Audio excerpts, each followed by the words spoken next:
என்னமா பண்ணிட்டு இருக்கீங்க? கௌஷா, இதெல்லாம் என்னுடைய சாரீஸ், உனக்கு தெரியாதா? இது பாரு, இது என்னுடைய வெட்டிங் சாரி. இது என்னோட ரிசப்ஷன் சாரி. ஓ, இது டாடி ஃபர்ஸ்ட் வெட்டிங்க்கு வாங்கி கொடுத்தா சாஃப்ட் சில்க்.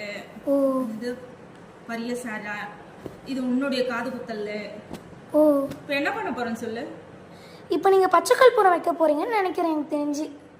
இல்ல கௌஷா, நம்ம கஸ்டமருக்கும் இது சொல்லணும். நம்ம எந்த ஒரு பட்டு சாரியையும் நம்ம யூஸ் பண்ணிட்டு வந்த உடனே என்ன தெரியுமா, இப்போ ஒரு ஃபங்க்ஷனுக்கு போறோம், பட்டு சாரியை வியர் பண்ணிட்டு வந்த உடனே நம்ம என்ன பண்ணணும், கொடியில போட்டுடணும்.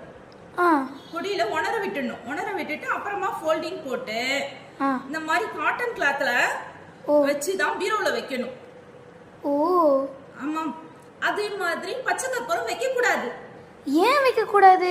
பச்சை கற்பூரம் கெமிக்கல் பா. நீங்க சப்போஸ் வச்சீங்கன்னு வச்சீங்களேன், இந்த ப்ளூ கலரை அப்படியே எடுத்துரும்.